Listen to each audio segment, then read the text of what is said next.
अब आइए हजरत मोहतरम उस अजीम खतीब तक पहुंचूं जिनका बयान मुहक्किकाना, दलाइल वालिहाना, कलाम फकीहाना, तर्ज दिलबराना हुआ करता है, जिनकी तकरीर क़ुलूब को आतिशे इश्क से लालासार करती है, जिसे इस वक्त दुनिया खिताबत हज़रत मौलाना अब्दुल खैर कलकत्तवी के नाम से जानती है। इन मिसरों के साथ हज़रत वाला का इस्तकबाल कि हम मुसलमान हैं, हक बात सुना देते हैं, बोलिए सुभान अल्लाह। पूरा मजमा हाथ उठाकर बोले सुभान अल्लाह। हम मुसलमान हैं, हक बात सुना देते हैं, मुल्क और मिल्लत के जवानों को सदा देते हैं। हम मुसलमान हैं, हक बात सुना देते हैं, मुल्क और मिल्लत के जवानों को सदा देते हैं। और हमको आती नहीं इस मुल्क में दहशतगर्दी, हम तो वहशी को भी इंसान बना देते हैं। आज जो लोग दहशतगर्दी का इल्जाम लगा रहे हैं उनको मेरा ये जवाब कि हमको आती नहीं इस मुल्क में दहशतगर्दी, हम तो वहशी को भी इंसान बना देते हैं। अरे हम तो कलिमा तौहीद पर ईमान रखकर मुनकिरों को भी मुसलमान बना देते हैं। आइए इन्हीं मिसरों के साथ माइक पर इस्तकबाल है मेहमान खतीब और मेहमान मुकर्रिर हजरत मौलाना अब्दुल खैर साहब कलकत्तवी दामत बरकatuh। माइक पर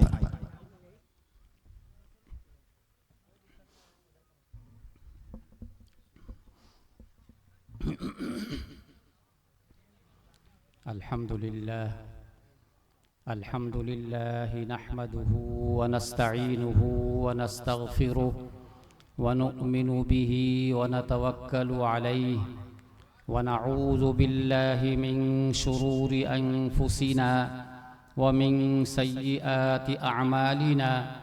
मन यहदिहिल्लाहु फला मुदिल्ल लहु व मन युद्लिल्हु फला हादिय लहु।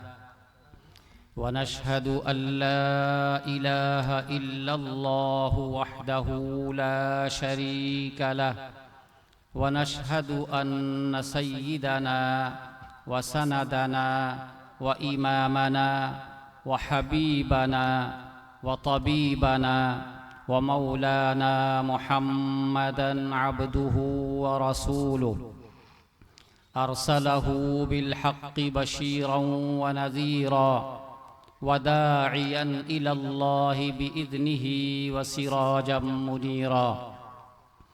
व सल्लल्लाहु तआला अला खैरि खल्क़िहि सय्यिदिना मुहम्मद व आलिहि व सल्लम तस्लीमन कसीरन कसीरा।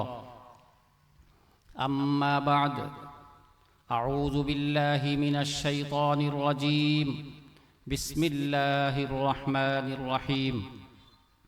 फला व रब्बिक ला युमिनून हत्ता युहक्किमूक फीमा शजर बैनहुम सुम्मा ला यजिदू फी अनफुसिहिम हरजम मिम्मा क़दैत व युसल्लिमू तस्लीमा। सदक़ल्लाहुल अज़ीम। सदर मुहतरम, स्टेज पर बैठे मुअज़्ज़ज़ उलमाए किराम और जहाँ तक आवाज़ पहुँच रही है वहाँ तक सुनने वाले सामिईन किराम, जुमा का वक्त करीब है। मैं तो ये समझ रहा था कि मुझे इस कुर्सी पे बैठना ही नहीं है, लेकिन नाम पुकार दिया गया तो उसका एहतराम करना भी ज़रूरी है, इसलिए इस कुर्सी पे बैठ गया। और आप हजरात भी बहुत ही खामोशी और तवज्जो से सुनने के लिए तैयार नज़र आ रहे हैं। आपके चेहरे बता रहे हैं कि आप भी बहुत ही ज़्यादा मुतवज्जे हैं। तो मेरा फ़र्ज़ है कि मैं भी कुछ ज़रूरी बात आपके सामने अर्ज़ कर दूं। मेरे बुज़ुर्गों, ये दुनिया कायम है जनाब रसूलुल्लाह सल्लल्लाहु अलैहि वसल्लम की ज़ात वाला सिफ़ात की बरकत से। मशहूर बातें हैं जो आप जानते हैं, हम उनके नाम लेवा हैं। हमें भी उनकी एक एक चीज़ पे गौर करना होगा, चूँकि अल्लाह सुब्हानहू व तआला ने उन्हें हमारे लिए नमूना बनाकर भेजा है। और ये प्रोग्राम, इसका उन्वान है नामूसे रिसालत। रसूल अकरम सल्लल्लाहु अलैहि वसल्लम की ज़िंदगी में जितनी बातें हैं उन सब बातों की हिफाजत हमारी जिम्मेदारी है। नामूसे रिसालत का खुलासा यही होता है कि जनाब रसूलुल्लाह सल्लल्लाहु अलैहि वसल्लम की आज शुरू ता आखिर सारी हिदायत का एहतराम करते हुए उनकी हिफाजत की जाए। और हिफाजत का क्या तरीक़ा है, उन्हें अपनी ज़िंदगी में लाया जाए। चूँकि कल से ये प्रोग्राम चल रहा है, बहुत सी बातें आती जा रही हैं। तमाम बातों के बाद आखिरी बात ये होती है कि हम सब लोग तौबा और इस्तिग़फ़ार करें। हज़रात सहाबा किराम रिज़वानुल्लाहि अलैहिम अजमाइन के दरमियान एक सहाबी हैं, हज़रत अबू लुबाबा रज़ी अल्लाह ताला अन्हु। वो मशहूर सहाबी हैं। उन सहाबी का एक वाक़या इस वक्त जहन में आ गया, मैं उसे पेश कर देना चाहता हूँ। इस वक्त बज़ाहिर यहूदियों का गलबा आलम पे नज़र आ रहा है। सब लोग डरे सहमे नज़र आ रहे हैं। एक वक्त था कि सरकार दो आलम सल्लल्लाहु अलैहि वसल्लम ने हुक्म दिया कि इनके किले का मुहासरा कर लिया जाए।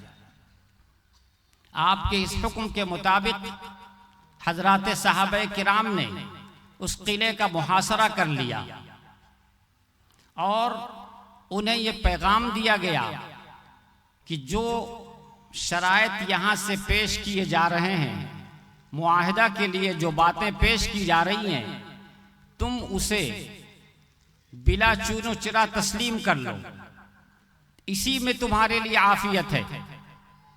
लेकिन ये जिद्दी कौम, इन्होंने इसको अना का मसला समझा, अना का मसला बनाया और ये सोचा कि अगर बगैर किसी शर्त के हम इस मुआहदे को मंजूर कर लेते हैं तो हमारे लिए जिल्लत है, हमारे लिए रुसवाई है।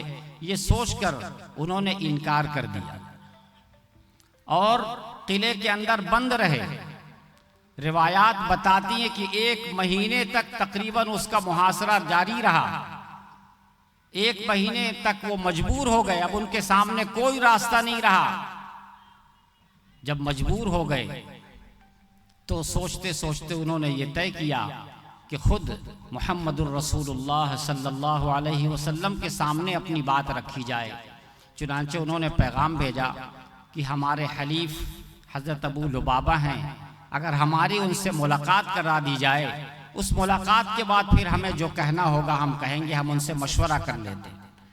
आप सल्लल्लाहु अलैहि वसल्लम मुशफ़िक़ मेहरबान, आप तो रहमतुल लिल आलमीन थे। आपने मौका दे दिया, ठीक है हम अबू लुबाबा को भेजते हैं, तुम उनसे मशवरा कर लो, बात कर लो, उसके बाद तुम्हें जो मंजूर हो हमें कहना। जब हज़रत अबू लुबाबा रज़ी अल्लाह ताला अन्हु तशरीफ़ ले जाते हैं तो उनकी सारी औरतें सामने बैठकर रोना चिल्लाना चीखना शुरू कर देती, हमारे साथ क्या हुआ, क्या होगा, हमारी ज़िंदगी का मसला है, क्या होगा। ऐसा वावेला मचाया, ऐसा शोर मचाया, ऐसा चीखना शुरू किया कि हज़रत अबू लुबाबा उससे मुतासिर हुए बगैर न रह सके और उस तअस्सुर के नतीजे में बगैर गोया इनके इरादे के गैर शुऊरी तौर पर उनका हाथ उठ गया और इशारा यूं कर दिया, बस यूं इशारा किया, ज़बान से कुछ नहीं कहा। आप तवज्जो दीजिएगा, मैं जिस चीज़ की तरफ तवज्जो दिलाना चाहता हूँ। उन्होंने ज़बान से कुछ नहीं कहा, सिर्फ हाथ से इशारा किया। इस इशारे का मतलब यह है कि तुम सब ज़बह कर दिए जाओगे। फौरन उन्हें एहसास हुआ कि मैंने तो रसूल अकरम सल्लल्लाहु अलैहि वसल्लम की राज को फाश कर दिया, मुझे ये इशारा नहीं करना चाहिए था। इस इशारे से ये लोग समझ गए कि मेरे मुतालिक क्या फैसला होने वाला है। अब फिक्र सवार हो गई, आपकी तवज्जो इस तरफ दिलाना चाहते हैं। उन्हें यह ख्याल हुआ कि मैंने रसूल अकरम सल्लल्लाहु अलैहि वसल्लम की मर्जी के मुताबिक एक काम कर दिया, उनके मिजाज के खिलाफ एक काम कर दिया। बस ये फिक्र उन पे सवार हुई। इस फिक्र का सवार होना था कि वो वहाँ से फौरन वापस हो गए, बगैर कोई साफ बात किए हुए, बगैर कुछ वाज़ेह कहे हुए वहाँ से वापस हुए और आकर के अपने घर में घुस गए। और इस कदर परेशानी हुई कि मैंने रसूल अकरम सल्लल्लाहु अलैहि वसल्लम की मिजाज के खिलाफ, उनकी मर्जी के खिलाफ एक काम कर दिया, बहुत बड़ी गलती मुझसे हो गई। इस फिक्र से इस कदर परेशान हुए, इस कदर परेशान हुए कि आप सल्लल्लाहु अलैहि वसल्लम के सामने जाने की हिम्मत न हुई। वहीं से मस्जिद नबवी पहुंचते हैं और मस्जिद नबवी पहुंच करके अपने आप को वहां के एक सुतून से बांध देते हैं। यहाँ पे रुक के हम फिर तवज्जो दिलाएंगे, हमसे भी गलतियां होती हैं, हमें भी बाज़ दफ़ा एहसास भी हो जाता है कि रसूल अकरम सल्लल्लाहु अलैहि वसल्लम की मर्ज़ी के मुताबिक ये काम हो गया, उनके ख़िलाफ़ काम हो गया, उनकी सुन्नत के ख़िलाफ़ काम हो गया। ये एहसास होता है कभी कभी, लेकिन इस एहसास को भी हम बाकी नहीं रख पाते और उससे आगे गुजर जाते हैं। लेकिन एक सहाबी के एहसास को देखिए, ज़बान से कुछ नहीं कहा था, सिर्फ इशारा कर दिया था, उसके बाद ये एहसास हुआ, तो इस एहसास के नतीजे में उन्होंने अपने आप को बांध लिया। आप सल्लल्लाहु अलैहि वसल्लम को मालूम हुआ तो आप चूंकि मेहरबान थे, आपने फरमाया लौजानी लस्तगफरतुला, अगर वो मेरे पास आ जाए तो मैं उसके लिए इस्तिग़फ़ार कर दूंगा। लेकिन उन्हें ऐसी शर्मिंदगी थी, ये एहसास जुर्म था, परेशानी थी, जिसके नतीजे में वो सामने आने की हिम्मत नहीं कर रहे थे कि मुझसे एक बहुत बड़ी गलती हो गई है, बहुत बड़ा जुर्म सरजद हो गया, मैं सामने जाऊं तो कैसे जाऊं। इसलिए सामने आने की हिम्मत नहीं हुई और अपने आप को वहीं बांध के रखा और कसम खा ली थी। रिवायात बताती हैं कि उन्होंने कसम खाया, ला यज़ूक़ु तामन वला शराबन, न मैं खाऊंगा न पीऊंगा, जब तक मेरी माफी न हो जाए तब तक खाना भी नहीं है, पीना भी नहीं है। मेरे बुजुर्गों और दोस्तों, नामूसे रिसालत का यह हिस्सा है कि हमसे भी अगर किसी तरह की गलती हो जाए तो ये एहसास हमें हो जाना चाहिए कि मुझे उस वक्त तक खाना अच्छा नहीं लगेगा, मुझे उस वक्त तक पीना गवारा नहीं होगा, जब तक कि मैं तौबा न कर लूँ, इस्तिग़फ़ार न कर लूँ और इस गुनाह से अपने आप को मुकम्मल तरीके से निकाल न लूँ। यही तरीका है जो हज़रात सहाबा किराम से हमने सीखा है। नामूसे रिसालत का एक बहुत ही बड़ा हिस्सा ये है। हम लोग अगर ये समझते हैं कि नामूसे रिसालत में गैर कोई हमला करता है, उस हमले का जवाब दें, उसका दिफा करें, बेशक ये नामूसे रिसालत का एक हिस्सा है, लेकिन यही नहीं है। उससे ज़्यादा ज़रूरी और अहम ये है कि हम अपनी ज़िंदगी के अंदर उन एहसासात को पैदा करें, जो एहसासात, उन जज्बात को पैदा करें जो जज्बात जनाब रसूलुल्लाह सल्लल्लाहु अलैहि वसल्लम ने हमें अता फरमाए। आप बंधे रहे, नमाज के वक्त आपको खोल दिया जाता, नमाज पढ़ते फिर बांध दिया जाता, ये सिलसिला चलता रहा। आपकी आंखों से आंसू जारी रहे, मुसलसल रोते रहे।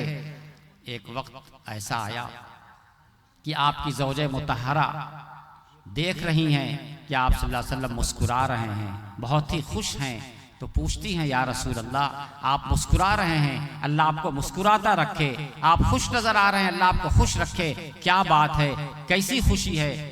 तो आपने फरमाया, अल्लाह ताला ने अबू लुबाबा की तौबा कबूल कर ली। वो इतनी खुश हुई, कहने लगे मैं जाके खुशखबरी सुना दूं कि तौबा कबूल हो गई है। कहाँ सुना दो। वो जाकर के सुनाती हैं और सब लोग दौड़ पड़ते हैं कि जल्दी से इन्हें खोल दें, कि इन्होंने अपने आप को मुजरिम पाकर अपने आप को बांध रखा था, अब तो इनकी तौबा कबूल हो गई, लिहाजा इन्हें खोल दिया जाए। सबको मना कर दिया, नहीं, बिल्कुल कोई नहीं खोलेगा, मैंने जुर्म की वजह से अपने आप को बांधा है, कोई मुझे नहीं खोलेगा। मैं उस वक्त तक खोलने के लिए तैयार नहीं हूँ जब तक खुद जनाब रसूलुल्लाह सल्लल्लाहु अलैहि वसल्लम बनफ्से नफीस न तशरीफ लाएं और आकर आप खुद ही अपने हाथ से न खोलें, तब तक कोई मुझे न खोले। क्या एहसास था, क्या मोहब्बत थी रसूल अकरम सल्लल्लाहु अलैहि वसल्लम से, और कैसे जज्बात थे उनके। ये जज्बात हमें पैदा करने हैं, तब हमको ये कहने का हक होगा कि हम नामूसे रिसालत का तहफ़्फ़ुज़ कर रहे हैं, तब हम कर पाएंगे। चुनांचे आप सल्लल्लाहु अलैहि वसल्लम खुद तशरीफ लाते हैं और आप उसे खोलते हैं। ये वो एहसास है, ये वो तौबा है, ये वो एहसास जुर्म है, जिसके बाद तौबा अल्लाह ताला की तरफ से ऊपर से कबूलियत नाजिल होती है। मेरे बुजुर्गों और दोस्तों, कल से जो मैं देख रहा हूँ इस प्रोग्राम में, मुझे पूरा पूरा एहसास हो रहा है कि इस मदरसा के बानी मुबानी और इस जलसा के सब कुछ रूह रवां हज़रत मौलाना व मुफ्ती तबारक हुसैन साहब कासमी दामत बरकातहुम, इनकी रूह काम कर रही है। और मुझे ये कहने दीजिए कि इनके शेख मोहतरम, इनके उस्ताद मोहतरम, जो मेरे भी उस्ताद मोहतरम हैं, हज़रत मौलाना एजाज अहमद साहब आज़मी नव्वरल्लाहु मरक़दहु, मुसलसल उनका फैज़ जारी है, मुसलसल उनकी तवज्जो है, उनकी तवज्जो से ये सब कुछ चल रहा है। आप हज़रात क्या समझ रहे हैं कि ये यूं ही चला आ रहा है?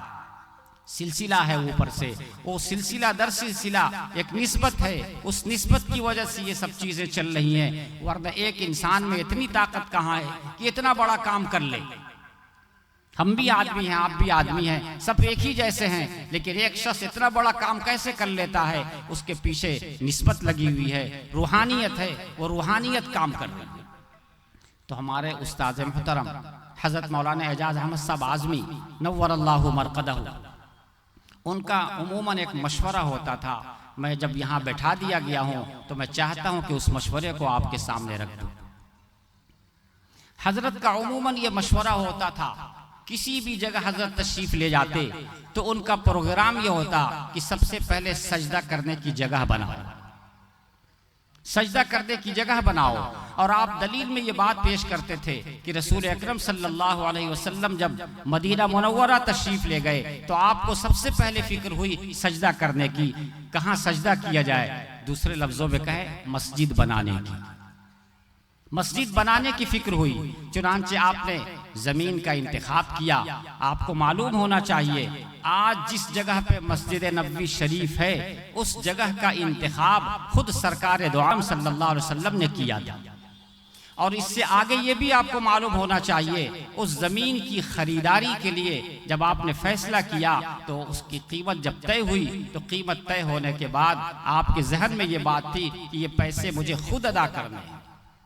चुनांचे आपने पैसे अदा करने की जब कोशिश की, तैयारी की, तो हज़रत अबू बकर सिद्दीक़ रज़ी अल्लाह तआला अन्हु आ गए और आकर कहने लगे या रसूल अल्लाह ये रकम मैं अदा करूंगा। आपने फरमाया अबू बकर नहीं नहीं, ये ज़मीन मैंने खरीदी है, इस ज़मीन की कीमत मैं अदा करूंगा। कुर्बान जाइए अपने उस प्यारे रसूल सल्लल्लाहु अलैहि वसल्लम पर, ता क़यामत लोग इसे याद रखेंगे कि मस्जिद नबवी शरीफ जिसको हम कहते हैं कि आप सल्लल्लाहु अलैहि वसल्लम ने वो मस्जिद बनवाई है, आपसे उस मस्जिद की निस्बत है। आपको ये भी मालूम होना चाहिए कि उस ज़मीन को खुद रसूल अकरम सल्लल्लाहु अलैहि वसल्लम ने अपने पैसे से खरीदा है, आपका ज़ाती पैसा उसमें लगा है, आपने अपनी ज़ाती रकम से वो ज़मीन खरीदी है। और ख़रीदने के बाद जब उसके बनाने का मरहला आया तो आप बनफ्से नफीस उसके लिए पत्थर या जो कुछ भी होता था खुद उसे उठा कर लाते थे। तन्हा नहीं, सहाबा भी साथ थे, लेकिन ऐसा नहीं है कि आप एक जगह बैठे हुए हैं रसूल की हैसियत से और सहाबा काम कर रहे हैं, आप खुद भी उसमें काम कर रहे थे। देखने वालों का बयान है कि हम लोगों ने देखा कि आपके जिस्म पर गर्द अटी हुई है, बार बार जब कुछ सर पे रख के लाएंगे तो उसकी धूल तो लगेगी। तो वो मेहनत है रसूल अकरम सल्लल्लाहु अलैहि वसल्लम की कि बनफ्से नफीस आपने ज़मीन खरीदी, बनफ्से नफीस उसमें काम किया और उसकी छत भी बनाई। छत उस ज़माने के हिसाब से जो भी थी वो ऐसी थी कि जब आप सजदा करते, बारिश होती तो आपकी पेशानी पे वहाँ की मिट्टी लग जाती थी, जिसको हम आम अपनी ज़बान में कहते कि कीचड़ लग जाता था। कीचड़ का लफ्ज़ इस्तेमाल करना हम तो बेअदबी समझते हैं, लेकिन जो सही बात है वो यही है कि उस जगह की जो मिट्टी थी वो आपकी पेशानी पे लग जाती थी। ऐसी मस्जिद आपने बनाई। तो उस अपने उस्ताद मोहतरम के मशवरे के मुताबिक मैं भी ये बात इस पूरे मजमा में पेश करना चाहता हूँ कि यहाँ मदरसा तो अल्हम्दुलिल्लाह कायम हो चुका है। मदरसा कायम होने के बाद अब सबसे ज़्यादा और सबसे पहले जिस चीज़ की ज़रूरत महसूस की जा सकती है वो ये कि मदरसा हो, साथ साथ मस्जिद हो, दरसगाह हो तो सजदागाह भी हो, नमाज अदा करने के लिए ख़ास जगह हो जिसे हम मस्जिद कहते हों। इसके लिए अगर आप तमाम हजरात कोशिश करेंगे, मेहनत करेंगे तो हम ये समझते हैं कि वो दिन दूर नहीं है। जिस तरह आज मदरसा की एक मुख्तसर इमारत नज़र आ रही है, कल मस्जिद की भी एक इमारत हमें नज़र आएगी। और जो मशवरे हमारे बड़ों ने दिए हैं स्कूल कायम करने के लिए, उन मशवरों पर हम लब्बैक कहते हैं, उसे भी करना है। उसे भी करना है। मस्जिद कायम होने के बाद जब लोग सजदा करने के लिए तैयार हो जाएंगे, आपको मालूम है जिन लोगों ने स्कूल कायम करने का मशवरा दिया है उसमें ये शर्त लगाई है कि तालीम उनकी होगी, यानी असरी तालीम असरी होगी, लेकिन मिजाज हमारा होगा, माहौल हमारा होगा, दीनी माहौल होगा। दीनी माहौल कैसे कायम होगा? मस्जिद कायम होगी, नमाज पढ़ेंगे, दुआएं करेंगे, दीनी माहौल यहाँ से कायम। तो स्कूल होगा और तालीम असरी होगी, माहौल दीनी होगा, माहौल इस्लामी होगा। इस्लामी माहौल के लिए मदारिस का जहाँ होना बहुत ज़रूरी है, वहीं मसाजिद का होना भी बहुत ज़रूरी है। तो मशवरा बहुत ही बेहतरीन मशवरा सामने आया है स्कूल के क़याम का, दीनी माहौल के साथ असरी तालीम का। वहीं हम ये चाहते हैं कि इस्लामी माहौल के लिए मदरसे के साथ जुड़ा हुआ जो हिस्सा होता है वो मस्जिद कहलाता है। मैं उम्मीद करता हूं कि आप हजरात इस मशवरे को कबूल करेंगे और इस मशवरे को तस्लीम करेंगे और इसकी तायीद करेंगे, और गोया कि अब यहाँ पर मदरसा है जहाँ खालिस दीनी तालीम होगी, और साथ साथ मस्जिद है जहाँ खालिस अल्लाह की इबादत होगी, और साथ साथ स्कूल होगा जहाँ असरी तालीम के साथ साथ इस्लामी माहौल होगा। जहाँ इस्लामी माहौल होगा तो ये सब जो खराबियाँ नज़र आ रही हैं, नामूस रिसालत के तहफ़्फ़ुज़ के लिए हमें मेहनत करनी पड़ रही है, इसी माहौल में उसकी मेहनत है। और इर्तिदाद के बारे में जो हमें फ़िक्र हो रही है, उसकी भी एक एक चीज़ का तहफ़्फ़ुज़ यहाँ से शुरू हो जाएगा इंशाअल्लाह। एक एक चीज़ का तहफ़्फ़ुज़ शुरू हो जाएगा। और एक चीज़ जो बारहा हम यहाँ सुनते हैं और अफसोस के साथ हमें कहना पड़ता है, जो हम देखते हैं, मैं कलकत्ते में रहता हूँ, वहाँ अब हर रोज़ कम अज़ कम 2 नमाज़ों में, ज़ुहर और असर की नमाज में, इमाम साहब सलाम फेरते हैं, एक बूढ़े आदमी खड़े हो जाते हैं कि मेरी बच्ची की शादी है, आप लोग उसके लिए चंदा दें, रकम फराहम करें। जब उनसे मालूम किया जाता है आप कहाँ के हैं, तो पता चलता है कि वो बिहार के हैं। मैं इसे बहुत दर्द के साथ इस वक्त बयान करना चाहता हूँ। ये साल में कभी कभी होता तो मैं कभी इसका जिक्र नहीं करता, लेकिन रोजाना का किस्सा है, किसी एक मस्जिद में नहीं, तकरीबन हर मस्जिद में ये किस्सा है कि कोई साहब खड़े होते हैं, हमारी बच्ची की शादी है, हमारी बच्ची की शादी है। ये बच्ची की शादी के लिए उन्हें क्यों मांगना पड़ रहा है? क्या बात पेश आ गई है? क्यों मांगना पड़ रहा पूरे साल? और ये तो मस्जिद का किस्सा है। जो मालदार लोग हैं उनके पास भी मुसलसल लोग पहुंच रहे हैं कि ये मामला है, ये मामला है। इस पर भाई गौर करने की ज़रूरत है। मैं यहाँ के उलमा से दरख्वास्त कर रहा हूँ कि आप हजरात इस पर तवज्जो दें, गौर करें कि क्यों ऐसा है, क्यों लोग पहुँच रहे हैं, क्यों लोग मांग रहे हैं इस मामले के लिए। शायद ये है कि निकाह को मुश्किल कर दिया गया है। इस मुश्किल से निमटने के लिए वो मजबूर हो रहे हैं और जा रहे हैं। निकाह को आसान करने की कोशिश कीजिए। आप हजरात यहाँ बैठे हैं, आप लोग इसको बेहतर समझते होंगे। मैं अंदर के हालात से वाकिफ नहीं, इसलिए मैं खुल के बहुत कुछ नहीं कह पा रहा हूँ, लेकिन इतनी बात ज़रूर मेरी समझ में आ रही है कि निकाह में ज़रूर मुश्किलात पैदा किए गए हैं और बहुत सी मुश्किलात पैदा किए गए हैं, जिसकी वजह से ऐसे हालात है। मेरे बुज़ुर्गों और दोस्तों, ये मदारिस, ये मसाजिद और दीनी माहौल में स्कूल कायम करने के मकासद में से ये भी होना चाहिए कि आप सल्लल्लाहु अलैहि वसल्लम ने निकाह को बहुत आसान किया, बहुत आसान किया। और ये ज़माना इस वक्त देख रहा है कि निकाह जितना मुश्किल किया जा रहा है, ठीक उसके बरक्स ज़िना उतना ही आसान होता जा रहा है।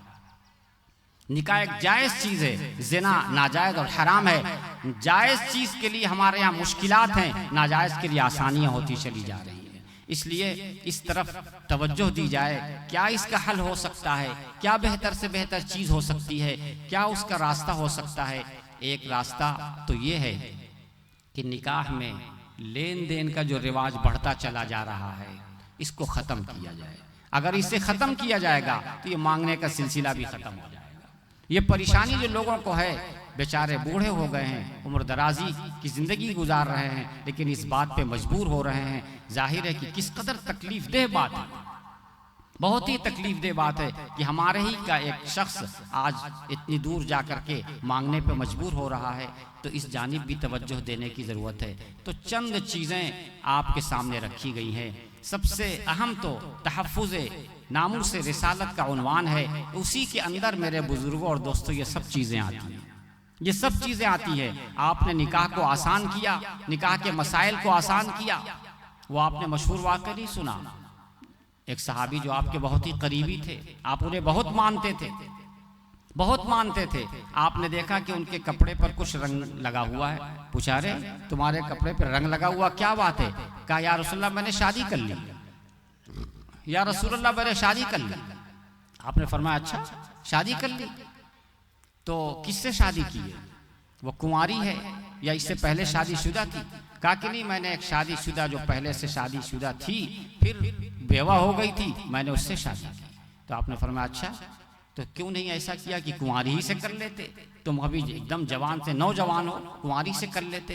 तो उन्होंने वजह बताई कि दरअसल मेरे घर में मेरी कई बहनें हैं, मैं चाहता हूँ कि एक ऐसी औरत को लाऊं जो ज़रा सी उम्र में कुछ ज़्यादा हो ताकि सबकी निगरानी कर सके। ये उन्होंने वजह बताई। तो हम उसमें आपको इस पहलू की तरफ तवज्जो दिलाना चाहते हैं कि उन्होंने निकाह किया, आप सल्लल्लाहु अलैहि वसल्लम को बताने की ज़रूरत नहीं समझी, इतना आसान था, इतना सहल काम था। जैसे हम लोग अपने ज़माने में वज़ू करने जाएं तो किसी को बताने की ज़रूरत नहीं समझते मैं वज़ू करने जा रहा हूँ, इस कदर आसान और सहल काम है। इसी तरह उस ज़माने में निकाह करने का काम था कि निकाह कर लिया। उस ज़माने के सबसे बड़े और पूरी दुनिया के सबसे बड़े सरकार दो आलम सल्लल्लाहु अलैहि वसल्लम, और ये उनके चहीते हैं, उसके बावजूद भी उनको नहीं बता रहे हैं कि मैं निकाह करने जा रहा हूँ, क्योंकि ऐसा मसला ही नहीं था उनके यहाँ।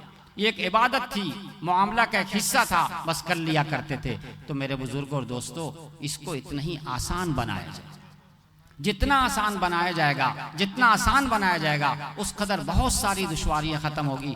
आप सल्लल्लाहु अलैहि वसल्लम के इस दुनिया में तशरीफ़ लाने का मकसद बताया गया है कि वयज़अु अन्हुम इसरहुम वल अग़लाल अल्लती कानत अलैहिम, हमारे पैरों में जो जंजीरें बंधी हुई हैं उन जंजीरों को खोलने के लिए आप तशरीफ़ लाए हैं। हम लोगों ने निकाह के मामले में अपने पैरों में जंजीरें बांध रखी, मुसीबतों की जंजीरें, परेशानियों की जंजीरें और न जाने किन किन चीज़ों की जंजीरें। आप तो खोलने के लिए आए थे, आपने खोल दिया, अब हमने खुद से अपने आप पर उसमें जंजीरों में अपने आप को घेर लिया है, बांध लिया है। मेरे बुजुर्गों और दोस्तों, इन चीज़ों को समझें और इसकी तरफ तवज्जो दें।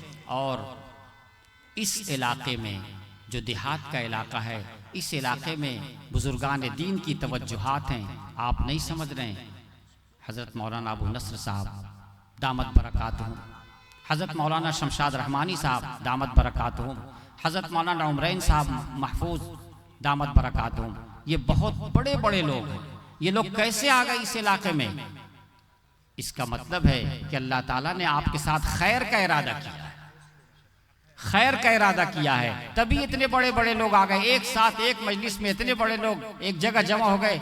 ये आपके लिए फख्र की बात है। इसलिए आप भी इरादा कर लें कि इंशाअल्लाह हमें दीनी माहौल पैदा करना है और हर वो चीज़ जो दीन के खिलाफ है उससे अपने आप को, अपने बच्चों को, अपने दोस्तों को, अपने साथियों को, सबको रोकना है और सच्ची तौबा करनी है। जैसी जिस तौबा का आपने जिक्र किया है उस तरह की तौबा करनी है। उस तौबा का एक हिस्सा ये भी है कि वो उसको सुतून, जिसको हम पिलर कहते हैं, उन्होंने जो अपने आप को बांध लिया था, अरबी में उसे उस्तवाना कहते हैं। वो उस्तवाना आज तक महफूज है। आप मस्जिद नबवी शरीफ जाते हैं, जो लोग हज में जाते हैं या उम्रा में जाते हैं, वो मदीना मुनव्वरा हाजिर होते हैं तो उस मस्जिद में आप देखेंगे कि एक सुतून है, उस पर लिखा हुआ उस्तवाना अबी लुबाबा, हज़रत अबू लुबाबा रज़ी अल्लाह तआला अन्हु का वो सुतून है, यानी उसी में उन्होंने अपने आप को बांधा था। आज तक उस सुतून को महफूज रखा गया है क्योंकि उन्होंने एक सच्ची तौबा की थी। नामूसे रिसालत का एक हिस्सा था वो कि उनके जहन में बात आई थी कि हम उनकी मर्जी के खिलाफ हमने एक काम कर लिया है, लिहाजा हमें सच्ची तौबा करना चाहिए, अपने आप को बांध लिया। तो वो सुतून आज तक महफूज है। आज का ये तारीखी जलसा, अगर आप सब लोगों ने अपनी हर चीज़ से तौबा कर ली, गलत चीज़ से, तो ये जलसा तारीखी है, तारीखी रहेगा इंशाअल्लाह। दुनिया इस तारीख को याद रखेगी कि एक वक्त हुआ था, एक जलसा हुआ था, उस जलसे की बरकत से यहाँ मस्जिद भी बन गई, उस जलसे की बरकत से यहाँ स्कूल भी बन गया, उस जलसे की बरकत से यहाँ इस्लामी माहौल कायम हो गया, उस जलसे की बरकत से यहाँ निकाह करना आसान हो गया। छोटे छोटे बच्चों को पढ़ना आसान होना चाहिए, सलाम को आम करना चाहिए। जिस कदर सलाम को आम किया जाएगा उसी कदर मोहल्ले में सलामती फैलेगी। ये भी एक हमारी कमी है कि हम एक दूसरे को जल्दी सलाम नहीं करते।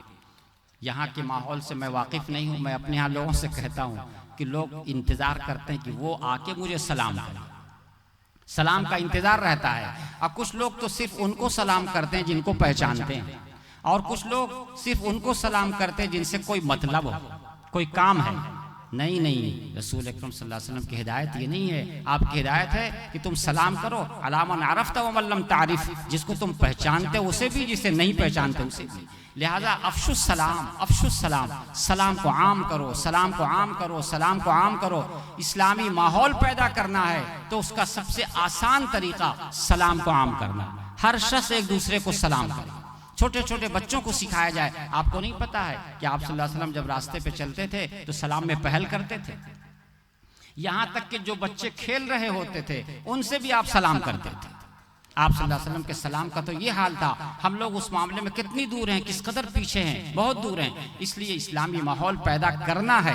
इस्लामी बुजुर्गान दीन की रूह मुतवज्जे है इस इलाके की जानिब, तो आप हजरात को भी मुतवज्जे हो जाना होगा। इंशाअल्लाह सुम्मा इंशाअल्लाह सलाम आम होगा तो इस्लाम आम होगा, सलाम आम होगा तो इस्लामी माहौल पैदा होगा। इस्लामी माहौल देख करके हर लोग, हर शख्स मुतासिर होता चला जाएगा, हर चीज़ आसान होती चली जाएगी। मैं समझ रहा हूँ कि वक्त बहुत कम है, इसलिए मैं अपनी बात यहीं पे ख़त्म कर रहा हूँ, इस बात को कहते हुए कि सलाम को आम करना है, सलाम को आम करना है। अस्सलामु अलैकुम व रहमतुल्लाहि व बरकातुहू। माशाअल्लाह, जज़ाकुमुल्लाहु खैरन व अहसनल जज़ा। खुदा की पाक बात अपनी ज़बानी करने आए थे, खुदा की पाक बात अपनी ज़बानी करने आए थे। मोहम्मद अपने रब की तर्जमानी करने आए थे। थोड़ा सा उलमाए कराम, अब थोड़ा सा आप हजरात की दुआएं चाहता हूँ। खुदा की पाक बात अपनी ज़बानी करने आए थे, मोहम्मद अपने रब की तर्जमानी करने आए थे, और उन्हें जहनों को, रूहों को, दिलों को फतह करना था। वो पत्थर जैसे इंसानों को पानी करने आए थे। उन्हें जहनों को, रूहों को, दिलों को फतह करना था।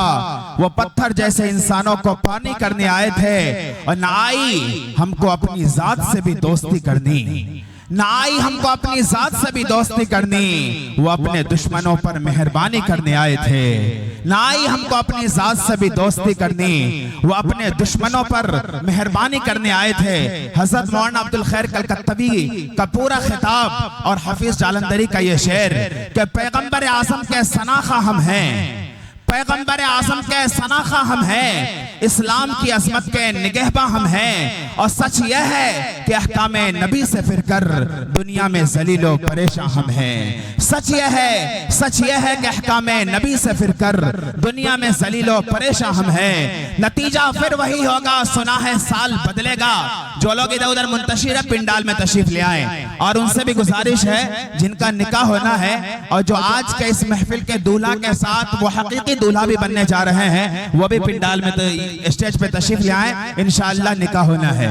जो नौशा बाबू हैं उनके जिम्मेदार हैं, और जो शाहिदगान हैं वो तशरीफ ले आए। नतीजा फिर वही होगा, सुना है साल बदलेगा। मुफ्ती साहब, नतीजा फिर वही होगा, सुना है साल बदलेगा। परिंदे फिर वही होंगे, शिकारी जाल बदलेगा। नतीजा फिर वही होगा, सुना है साल बदलेगा। परिंदे फिर वही होंगे, शिकारी जाल बदलेगा। अरे बदलना है तो दिल बदलो, बदलते क्यों हो हिस्से को, बताओ कितने सालों में हमारा हाल बदलेगा। बदलना है तो दिल बदलो, बदलना है तो दिल बदलो, बदलते क्यों हो हिस्से को, बताओ कितने सालों में हमारा हाल बदलेगा। जाहिर है कि आज उम्मत को बदलना होगा, अपने रविश को बदलना होगा।